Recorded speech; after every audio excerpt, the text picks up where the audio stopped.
As I said on Monday, there are credible reasons to believe that agents of the government of India were involved in the killing of a Canadian on Canadian soil. That is something of the utmost and foundational importance in a country of rule of law, in a world where international rules-based order matters. We have a rigorous and independent justice system and robust processes that will follow their course, and we call upon the government of India to engage with us to move forward on getting to the truth of this matter.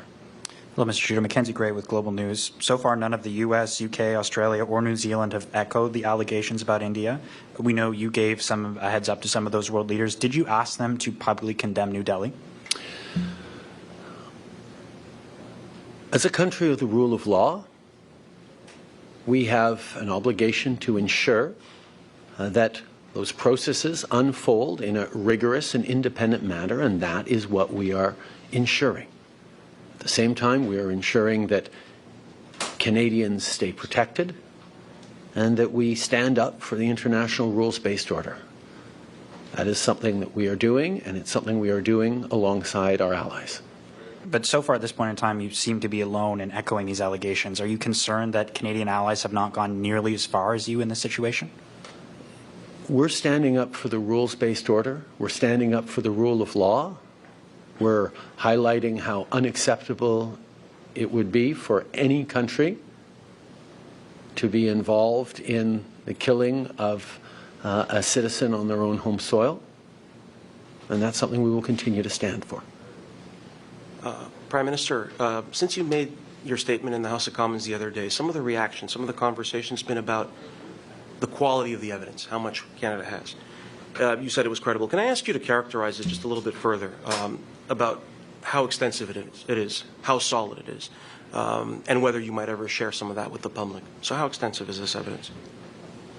I think it's extremely important that as a country with a strong and independent justice system, we allow those justice processes to unfold themselves with the utmost integrity. But I can assure you, the decision to share these allegations on the floor of the House of Commons Monday morning was not done lightly.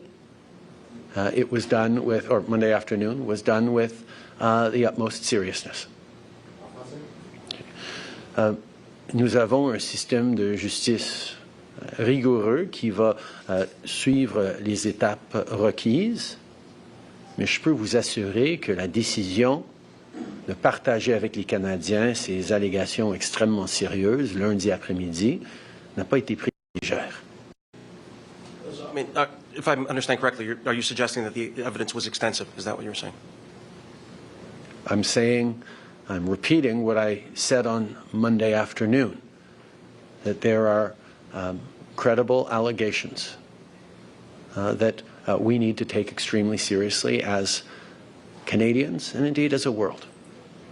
Did Prime Minister Modi confirm or deny these allegations when you talked to him about them? As I said, I had a direct and frank conversation with the Prime Minister in which I shared my concerns in no uncertain terms. Hi, Prime Minister. Tom Perry, CBC. Can I ask you, you've been asked about this already, but India has suspended visa services here in Canada.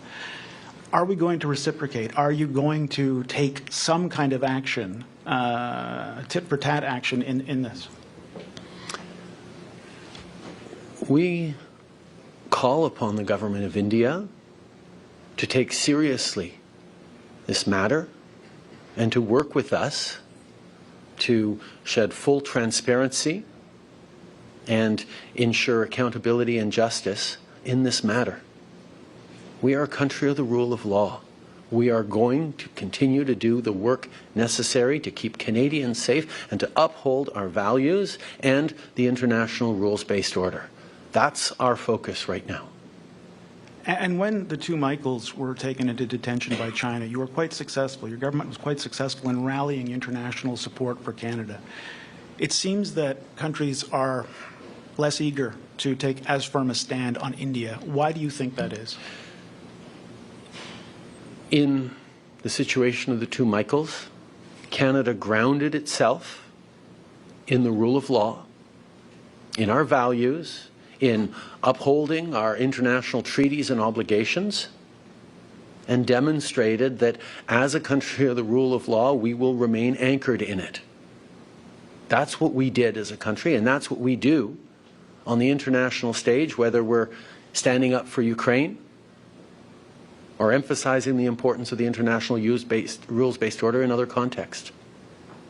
The rule of law is there to protect Canadians, it's there to protect all citizens around the world, and Canada will always be crystal clear on our defense of that for the protection and safety of everyone.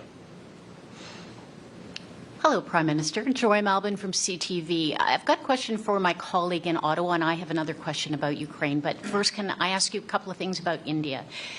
Will you share the evidence? And the other question about India is, can you tell us what kind of precautions that Canada is taking, security measures at the High Commission in India?